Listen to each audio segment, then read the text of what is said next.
Bonjour tout le monde. Je me présente, Julie Daigneault, la présidente de votre syndicat FEC-SPSL. On est ensemble aujourd'hui. Merci d'être en grand nombre avec nous.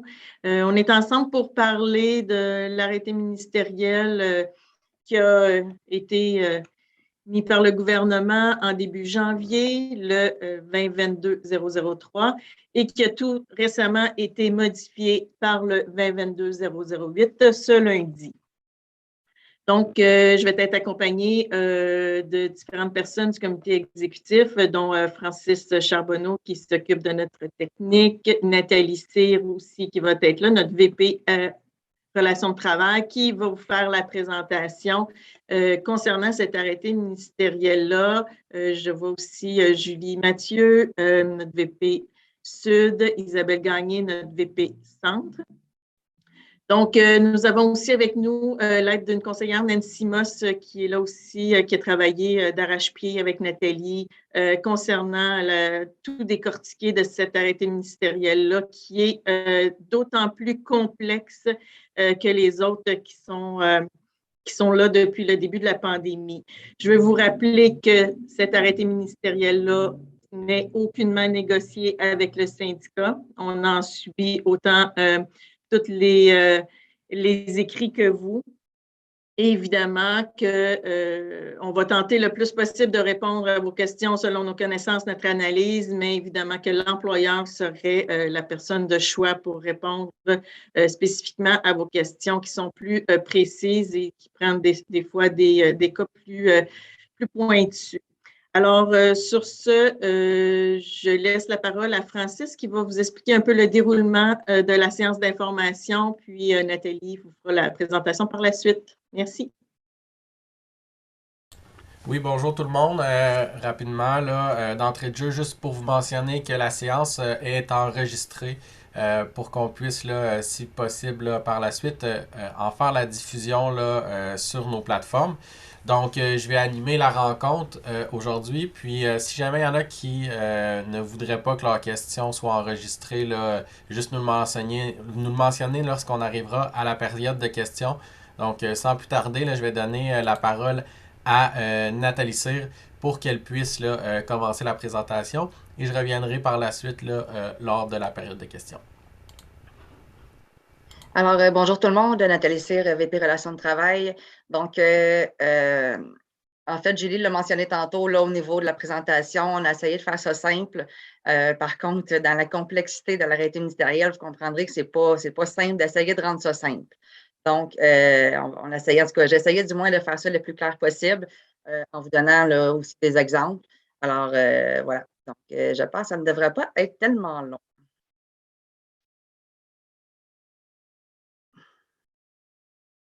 Donc, en fait, on fait référence là, notamment à l'article, dans le fond, AM pour arrêté ministériel, donc 2020-035. En fait, c'est tous les établissements qui sont désignés, là, qui sont applicables, dans le fond, qui sont modifiés à toutes les 4 semaines par le ministère et qui incluent les CLSC depuis le 16 janvier 2022. Donc, vous comprendrez que dans le fond, ça rejoint les montants là, qui peuvent aller jusqu'à 1 000 sur 4 semaines si vous travaillez à temps complet. Par la suite, il y a également l'arrêté ministériel 2022-003 qui, elle, est applicable au 16 janvier 2022 et qui fait référence notamment aux modalités du taux double, à la demi-journée de vacances et aux frais là, de taxi, stationnement et repas. Par la suite, on a l'arrêté ministériel 2022 que Julie vous a mentionné tantôt, la 008, en fait, qui vient un petit peu modifier ou ajouter là, des applications, en fait, à l'arrêté ministériel 2022-003. Mais la M 2022-008 est applicable seulement depuis dimanche passé. Attendez-moi une petite seconde.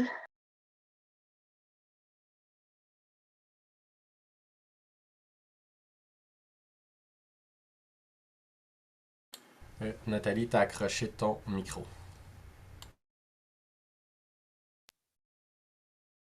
Désolée. Alors, On donne des exemples. C'est sûr que pour le taux double, pardon, c'est vraiment important de regarder le nombre de jours travaillés dans la semaine. Donc, on se rappelle que dans le milieu de la santé, notamment, la semaine de travail est du dimanche au samedi et on ne doit pas regarder le nombre de jours poste par période de 2 semaines, en fait. Je donne un exemple. Si j'ai un poste 7 quinzaines, bien, une semaine, je peux travailler 5 jours, puis ma deuxième semaine, 2 jours.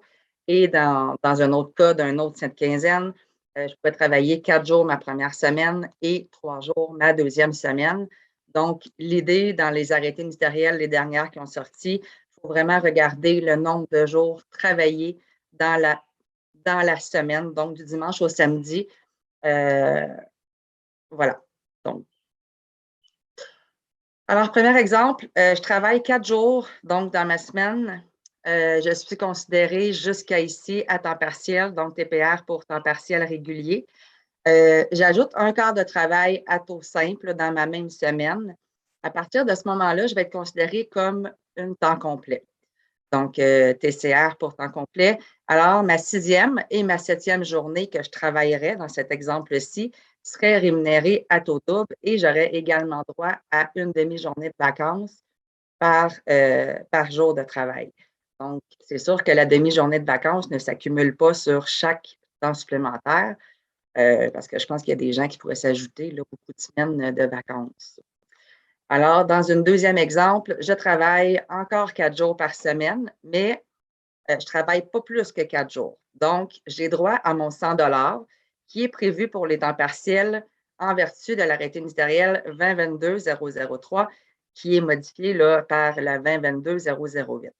Alors, pourquoi j'ai droit à mon 100 par semaine? Parce que j'ai travaillé 30 heures, pas moins et pas plus. Par la suite, j'ai un poste temps partiel. Je travaille 5 jours par semaine dans ma première semaine. Donc, je peux avoir le taux double à ma 6e et 7e journée, plus une demi-journée de vacances et le montant forfaitaire de l'arrêté ministériel 2020-035. Donc, vous comprendrez que même si j'ai un poste temps partiel, à partir du moment où est-ce que je fais 5 jours dans ma semaine de travail, je suis considérée comme une personne travaillant à temps complet pour cette semaine-là et comme non pas dans la période de paye, donc pas pour les 2 semaines, juste pour la semaine que j'ai travaillé mon 5 jours. Alors, on revient, j'ai toujours un poste temps partiel, je travaille 5 jours semaine avec un surplus de dispo à temps complet. Donc, si je fais 4 semaines en ligne à temps complet, à partir de ce moment-là, je suis admissible au montant forfaitaire pouvant aller jusqu'à 1 000 en vertu de l'arrêté ministériel 2020-035. Donc, on n'est pas dans la notion de poste, c'est-à-dire j'ai un poste en partiel. À partir du moment où est-ce que vous travaillez à temps complet, c'est-à-dire que j'augmente mes dispos, vous êtes éligible au montant forfaitaire pouvant aller jusqu'à 1 000 Excusez, j'ai une équipe. Donc, je travaille 3 jours par semaine seulement, donc je ne fais pas plus que ça. J'ai droit à aucun taux double, bien entendu, et aucun 100 non plus. Pourquoi? Parce que je travaille moins que 30 heures. Donc, pour avoir droit aux 100 minimalement, je dois au moins travailler 4 jours semaine. Par la suite, un autre exemple, je travaille 3 jours dans ma semaine. Je suis toujours considérée à temps partiel. Je dois ajouter un quart défavorable de soir, de nuit ou de fin de semaine. Donc, la fin de semaine, on peut entendre jour, soir, nuit, à un taux régulier, ce qui veut dire que je travaille un 4 jours. Si je fais un temps supplémentaire en plus et que je veux qu'il soit rémunéré à taux double, bien, mon temps supplémentaire doit être effectué en 16 heures dans ma journée et dans un centre d'activité 24/7. Donc, j'aurai droit à ce moment-là au montant de 100 en plus en vertu de l'arrêté ministériel 2022-003 et 008. Car, bon, effectivement, on l'a dit tantôt, j'ai travaillé au minimum 30 heures et le TS au double est admissible seulement une fois par semaine pour les gens qui sont à temps partiel. Et encore là, je ne parle pas de poste.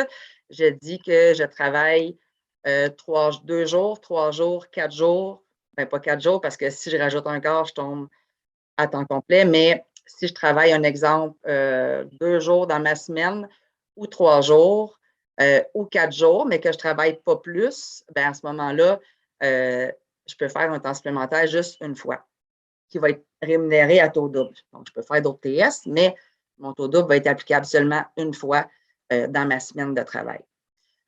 On a beaucoup de questions aussi par rapport aux 200 qui avaient été là, annoncés il y a quand même quelques temps. Alors, ai-je droit au temps supplémentaire taux double, toujours selon les modalités prévues, qui sont en plus de 200 pour chaque quart additionnel fait la fin de semaine? Alors, la réponse est oui. Là, je sais qu'il y a eu des petites ambiguïtés là, au niveau des notes de service et tout ça par rapport au code. Moi, dans le fond, l'employeur m'a confirmé que le 200 est appliqué automatiquement lors de la vérification des pays. Ça, c'est une chose. Par la suite, au niveau des absences admissibles, donc au montant forfaitaire de l'arrêté ministériel 2020-035, ces absences-là dans le fond, sont payées au prorata. Ben, c'est pas vrai. Le montant forfaitaire est payé au prorata selon les absences prévues, donc, qui sont les vacances, les fériés, les gens qui voudraient faire des conversions de primes de soir et de nuit, donc selon les nouvelles modalités de la convention collective en lien pour la prime de soir, et les gens qui sont en isolement COVID, donc soit qui sont en attente de résultats ou qu'ils ont un test, ils testent positif, les congés mobiles et les visites médicales grossesse. Donc, pour toute autre absence, qui soit rémunérée ou pas, alors congé décès, absence autorisée, là, ça ne me vient pas de tous les congés, le congé sans solde pour études, bon, qu'importe. C'est des absences qui sont pénalisantes pour le taux double et également pour le montant forfaitaire pouvant aller jusqu'à 1 000 $. Donc, il y a aussi les frais de repas. Donc, au niveau des frais de repas, c'est remboursable automatiquement là, sur la paye lors de quart complet fait en TS. Et pour les taxis, là, il y a des principes de coupons. Là. Donc, ça, c'est à voir avec les gestionnaires ou les coordos en place, mais c'est toujours applicable seulement aux quart complets qui sont effectués en temps supplémentaire. Donc, ça fait le tour. Là, je vois une petite erreur ici. Alors, ça fait le tour là, de la présentation. Je ne sais pas s'il y en a qui auraient des questions, des commentaires. Alors, je laisse la parole à Francis. Donc, c'est le moment de la période de questions. S'il y en a qui ont des questions là, en lien avec ce qui a été présenté ou autre, ne vous gênez pas. Vous avez au bas de votre écran, si vous êtes sur un ordinateur, le petit icône de réaction. Vous allez cliquer et lever la main.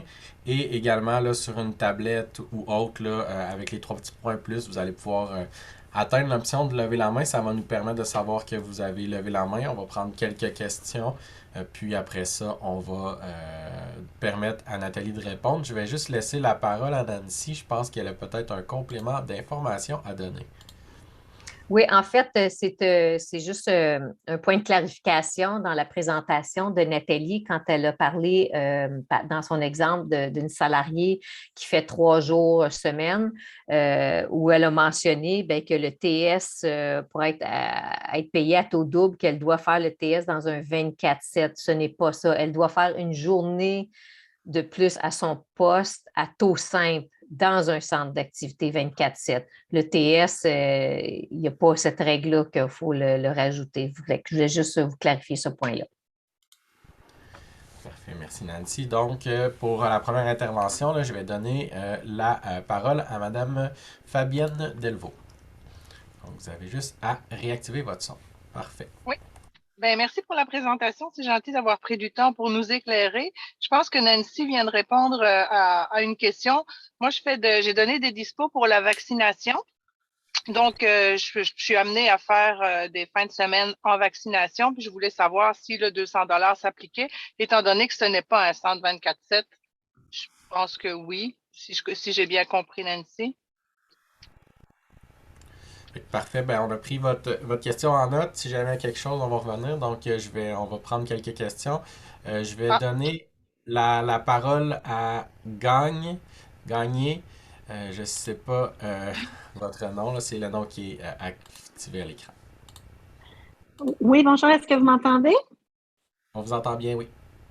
Oui, en fait, mon nom c'est Linda. Moi, je travaille en GMF et je voulais savoir, si je comprends bien, jusqu'à maintenant, nous, on n'a pas le droit au montant de 1 000 $ si on fait un temps complet. Et puis, je voulais savoir pourquoi, parce que partout ailleurs, c'est correct, sauf nous en GMF. Merci. Merci de la question. Je vais reprendre une dernière question. Je vais donner la parole à Madame Chantal Dionne. Donc, vous pouvez activer votre son. Bonjour.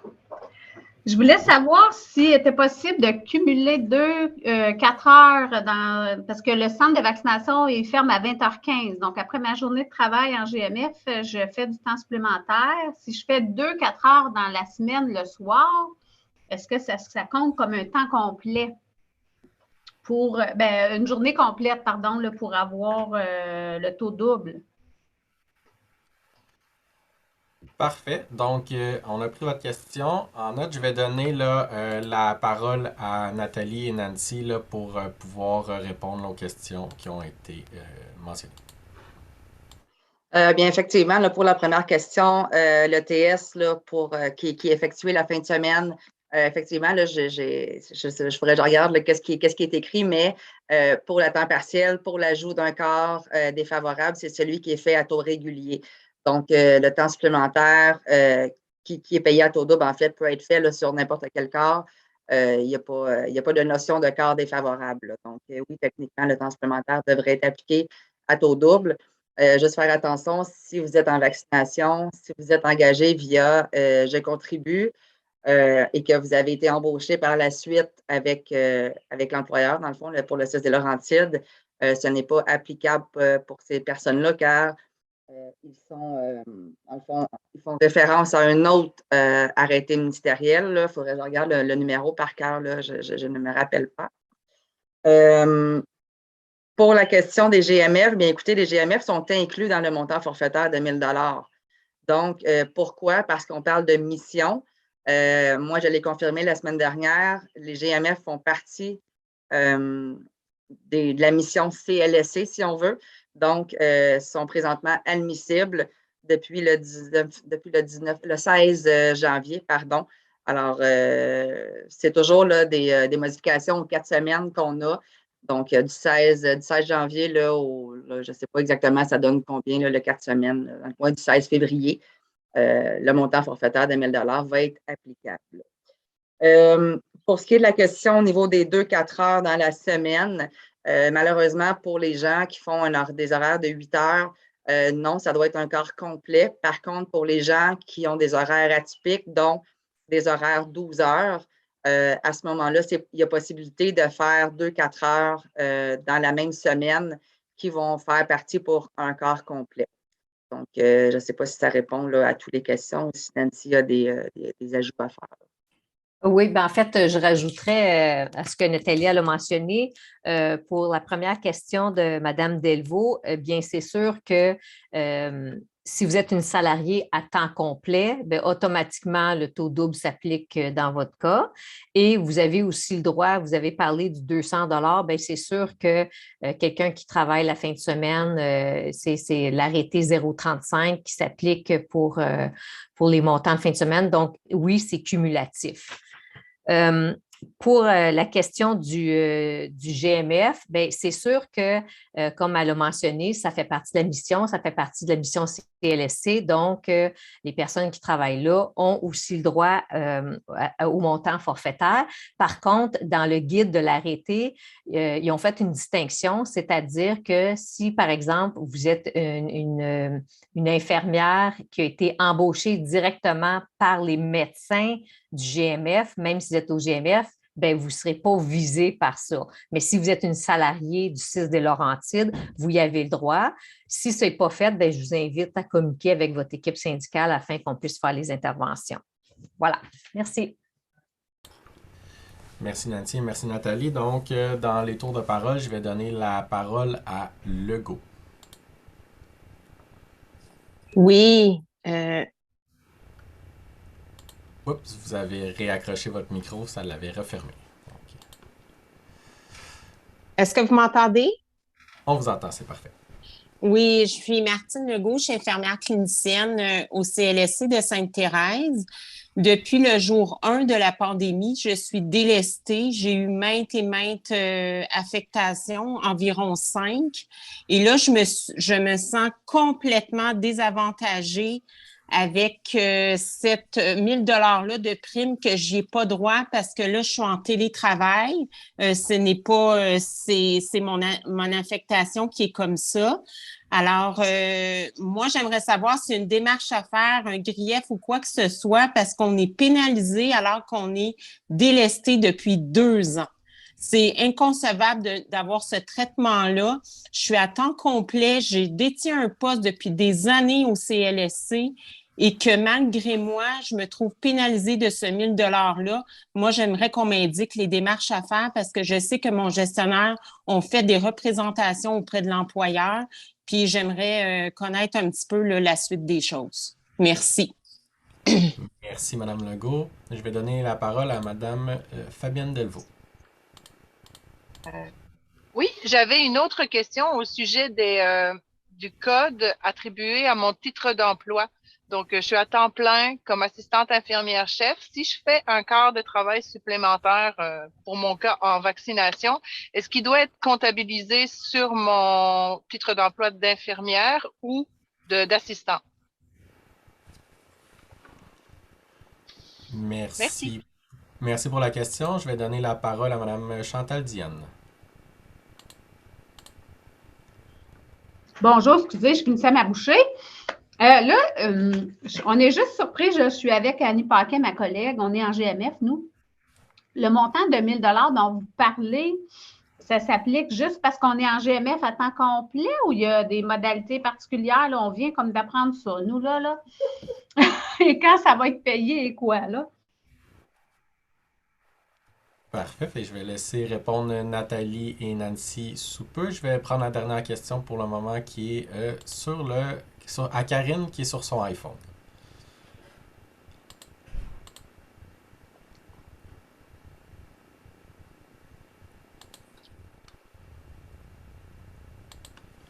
Donc, juste à accepter l'invitation à ouvrir votre micro. Parfait. Oui, est-ce que vous m'entendez? On vous entend bien, oui. Donc, dans le fond, moi, j'ai une question par rapport au montant là, pour les 4 semaines si on travaille à temps complet. Est-ce que le 33 heures en 4 jours est inclus là-dedans ou pas du tout? Parfait. Merci, Karine. Donc, je vais donner la parole à Nathalie et Nancy pour répondre aux questions. Bien, en fait, là, je vais commencer par la dernière question pour le 4 semaines. Dans le fond, ce que je comprends, c'est 4 jours pour 32 heures. Alors, si c'est le cas, bien, la réponse est non. Ce n'est pas admissible parce que, dans le fond, la semaine régulière de travail à 37,5 n'est pas complétée. Donc, ce qui est admissible, c'est si vous faites des aménagements de temps de travail, donc conversion pour la prime de soir, conversion de prime de nuit, au niveau pas des 16 heures, pardon, des 12 heures, des horaires 12 heures. Mais pour les 4 jours à 32 heures, non, ce n'est pas admissible là, pour le montant forfaitaire pouvant aller jusqu'à 1 000 $. Pour la question par rapport à ce qui est des modalités là, pour le 1 000 $ en GMF, bien en fait, oui, effectivement, écoutez, c'est nouveau. Ce n'est pas nécessairement juste les GMF, c'est tout ce qui est tous les secteurs, les centres d'activité qui sont rattachés au CLSC notamment. On parle de soutien à domicile, périnate, la petite enfance, centre jeunesse et tout ça. Tous les centres d'activité où est-ce qu'il y a la mission SCLSC, donc tout ce qui est communautaire, et fait maintenant partie intégrante là, du montant forfaitaire de 1 000 $. À savoir que ça fait quand même plusieurs mois, là, je dirais même années, si on se réfère au début de la pandémie, mais ça a toujours été des centres d'activité qui étaient ciblés, qui étaient déterminés par le gouvernement. Donc, il y avait des montants précis là, pour certains services, donc tout ce qui est direction SAPA.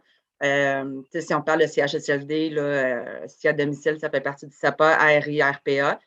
Par contre, il y avait les CH qui avaient été ajoutés, mais c'était toujours selon les désignations, donc selon les tableaux que le gouvernement nous envoyait, en fait, là, qui est modifié aux 4 semaines. Donc, il y a quand même eu plusieurs revendications, là, effectivement, au niveau de la FIC, on voulait en fait que les CLSC soient reconnus et le sont maintenant. Donc, oui, il y a des modalités. En fait, c'est des montants pouvant aller jusqu'à 1 000 $, c'est-à-dire que la première semaine, c'est 100 $. La deuxième semaine, c'est, dans le fond, un 200 $ supplémentaire. Et la semaine 3, la semaine 4, bien, à ce moment-là, la semaine 3, c'est 300 $ et la semaine 4, c'est 400 $.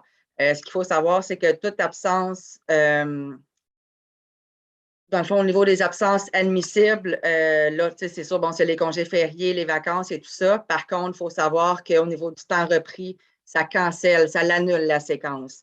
Donc, dans le cas où est-ce que, dans le coin du 16 février, notre premier 4 semaines termine pour le CLSC, bien, à ce moment-là, je veux dire, ça s'arrête là. Mais si ça se poursuit, on repart la séquence. Donc, si à ma deuxième semaine, donc disons, là, on est quoi, la semaine du 26, donc ça fait environ, je serais peut-être dans ma troisième semaine cette semaine. Bien, si je prends un 2 heures de temps remis vendredi après-midi, bien, je viens de perdre ma séquence semaine 3, semaine 4, donc la semaine prochaine, je repartirai à la semaine 1. Comme je dis, toutes les absences non autorisées également sont pénalisantes à ces fins-là. Donc, c'est sûr, pour les modalités, je vous référerais peut-être plus à l'équipe locale là, pour vous donner vraiment les détails. Mais en gros, là, c'est vraiment, comme je dis, c'est les CLSC là, qui ont été gagnants, si je pourrais dire ça comme ça, là, dans cette histoire-là. Même si vous êtes la première ligne et que vous tenez quand même, vous donnez un beau coup de main, disons, là, au réseau. Alors, ça. Par la suite, au niveau des codes AIC infirmière, ben, je me questionne en fait, c'est quoi votre poste exactement? Si vous faites les notions d'assistante, ben, je m'attends à ce que ça soit payé sur un code d'assistante. Pour moi, ça, c'est quand même assez clair, là. Alors, si jamais il y a quoi que ce soit, ben, toujours communiquer avec nous. Au niveau du délestage en télétravail, bien écoutez, là, je ne sais pas s'il y a des notions là, d'invalidité là, dans tout ça. Du délestage en télétravail, je suis quand même assez surprise d'entendre ça. Je vous inviterais peut-être à communiquer avec moi là, pour voir qu'est-ce qu'on peut faire. Mais en même temps, dans la nouvelle arrêté, en fait, la 20-22-008, la personne en télétravail est admissible aux mesures prévues aux arrêtés, sous réserve là, bon, des besoins de l'employeur. La seule chose, c'est que vous ne pouvez pas prévaloir des frais de repas, là, des frais de taxi. Mais également, c'est un paragraphe en fait qui a été abrogé là, par rapport aux personnes qui étaient en télétravail. Donc, techniquement, à partir de maintenant, vous devriez être admissible à ces montants-là. Mais comme je vous dis, il y a peut-être des clauses à côté qu'on pourrait plus voir là, par rapport à ça. Mais si c'est ce délestage, techniquement, moi, j'ai déjà posé la question à l'employeur de dire, bien, si vous me transférez quelque part où est-ce que le montant de 1 000 $ n'est pas accessible et que où est-ce que j'y avais droit, bien, je m'attends à ce que je ne sois pas pénalisé par rapport à ça. Donc, je vous inviterai à communiquer avec nous là, en lien avec ça.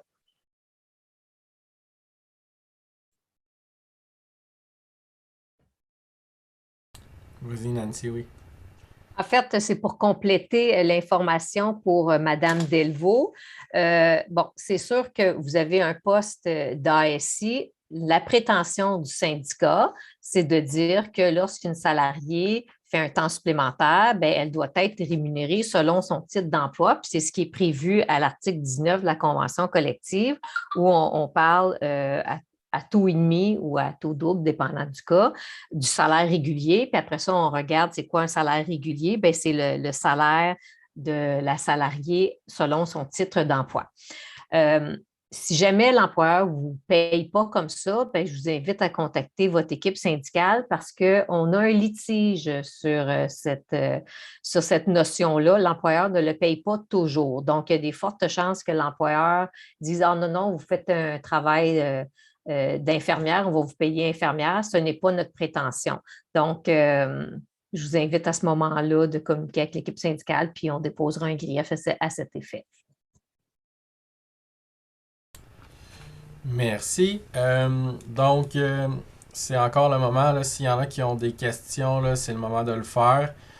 Vous avez là, en bas sur un ordinateur là, l'option réaction et afficher et lever la main. Sinon, là, sur un téléphone et tablette, là, il y a 3 petits points plus et vous allez pouvoir lever la main là, à cet endroit-là. Donc, je vais donner la parole à Mme Chantal Dienne. Ah, excusez, je suis tannante, là, mais c'est pour combien de temps ce 1 000 $-là? C'est-tu comme 2 mois, 3 mois? Ça, c'est ma première question, parce que je sais que ce n'est pas du tac au tac, là. Puis ça recommence, dans le fond, après 4 semaines, on recommence une semaine à 100 $, deuxième semaine à 200, etc. Puis l'autre, c'est plus un commentaire, en fait, par rapport au montant forfaitaire de 15 000 annuel, là, où justement le temps repris, puis même dans ces affaires-là, le temps repris ne compte pas. Bien, je veux juste vous dire que nous, en GMF, là, le temps supplémentaire, on n'a pas le droit d'en faire. Fait que quand on déborde, ce qui arrive presque à tous les jours, bien, on met du temps à reprendre. Puis à un moment donné, l'employeur nous dit, bien là, ta banque est à la limite, tu dois reprendre ton temps. Puis on est pénalisé sous prétexte que ce n'est pas du temps réellement travaillé. Bien, je peux vous le dire que ce temps-là, on le travaille réellement. Je comprends que ça s'applique peut-être pour les hôpitaux et tout ça, là, mais il y a une condition particulière en GMF. Puis vraiment, ça nous pénalise parce que du temps repris, là, ma collègue, je pense qu'elle en a 90 heures en banque, là, un moment donné, puis on ne peut pas le prendre. Fait que c'est quoi? On le fait à cachette? Je trouve ça désolant. C'est du temps réellement travaillé. Je ne sais pas pourquoi ils s'obstinent à dire que ce n'est pas du temps travaillé. Là. Le temps repris, on l'a travaillé, puis on le reprend à taux simple en plus. Fait que je ne sais pas s'il y a moyen d'argumenter ou de faire valoir ça là, quand vous ferez vos négos avec le gouvernement. Je sais que cette entente-là est finie et passée, là, mais je trouve ça désolant pour nous. Merci. Juste avant de redonner la parole à Nathalie et Nancy, rappelez ce que Julie Daigneault, la présidente, a dit d'entrée de jeu. Tout ce qui concerne les arrêtés, ce n'est pas négocié. Donc, il y a beaucoup de pressions qui ont été faites par le syndicat pour modifier les arrêtés, pour les rendre plus accessibles, pour les rendre plus réalistes, mais tout ce qui s'est retrouvé dans les arrêtés, ça n'a pas été négocié. Donc, il y a beaucoup de choses qu'on est entièrement d'accord avec vous puis qu'on aurait voulu que ça soit différent, mais par contre, c'est le gouvernement là, qui les a décrétés par arrêté. Fait que je vais laisser là, plus sur les questions plus techniques, là, Nathalie et Nancy répondre. Bien, en fait, effectivement, là, juste pour continuer sur ce que Francis vient de nommer, il ne nous demande pas nos avis. Hein. Moi, je vais vous dire, on a fait un document la semaine passée pour essayer de rendre ça plus simple qu'on a partagé sur les réseaux sociaux. Puis hier matin, on recevait la nouvelle arrêté 008. Là, donc, on reçoit ça en arrière de la tête, là, c'est un après l'autre. Donc, excusez mon terme, là, mais des fois, on l'apprend comme en même temps que l'employeur. Là, fait que ils ne nous demandent vraiment pas si ça a de l'allure, qu'est-ce qu'ils font, ou si on est d'accord. Puis je vous dirais que même des fois, quand on a des questions peut-être plus pointues sur une notion, ben même l'employeur fait comme écoute, je ne sais pas trop quoi te répondre, je vais valider de mon côté, puis je vais vous revenir. Tu sais. Fait que bon, pour ça. Pour ce qui est en fait là, du bloc de 4 heures, le premier montant forfaitaire, c'est par période de 4 semaines. Donc, comme je l'ai dit tantôt, là, pour le moment, pour le CLSC, dans le fond, il a été ajouté, mais c'est toujours des blocs de 4 semaines. Donc, aux 4 semaines, on reçoit des tableaux pour dire, OK, bien, tel établissement, on reconduit encore pour un 4 semaines. Sinon, ce secteur-là, disons, ben, ça prend fin le 16 février. Donc, c'est toujours comme je dis, c'est toujours des blocs de 4 semaines. La question pour le 0,35, combien de temps que ça va durer? Ben, on ne le sait pas. C'est le gouvernement qui décide toujours s'il reconduit un arrêté ou non.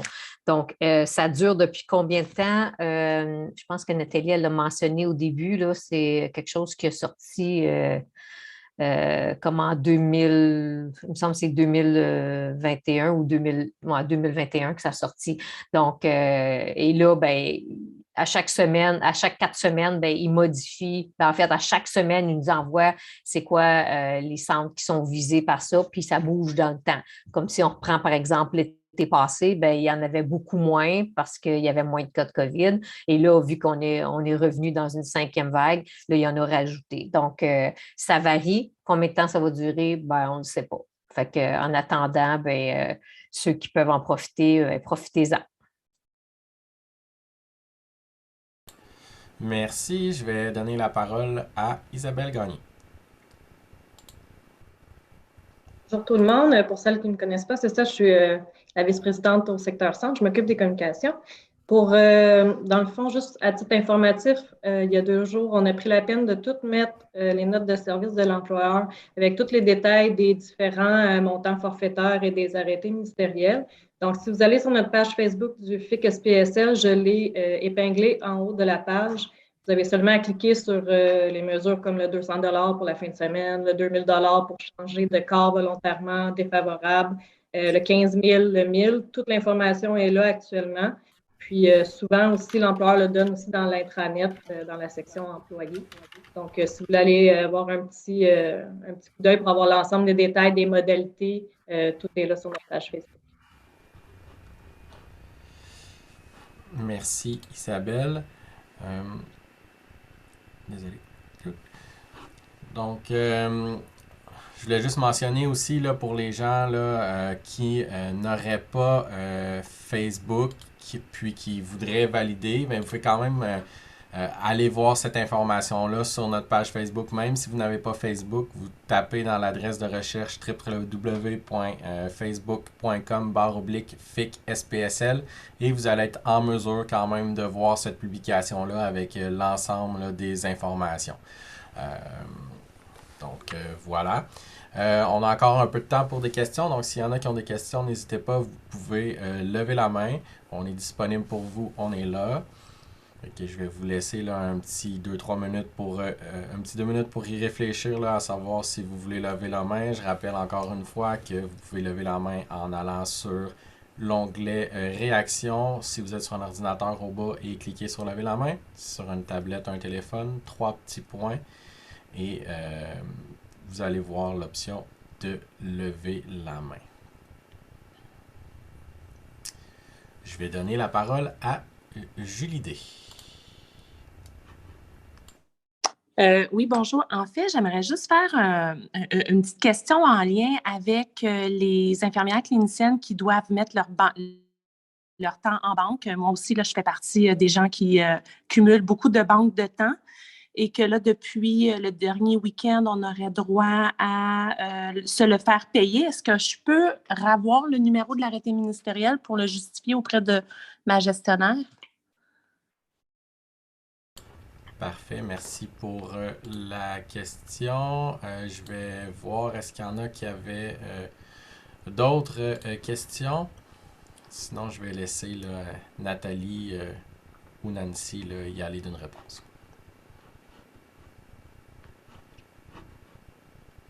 Est-ce que tu y vas, Nathalie, ou tu veux, Gian?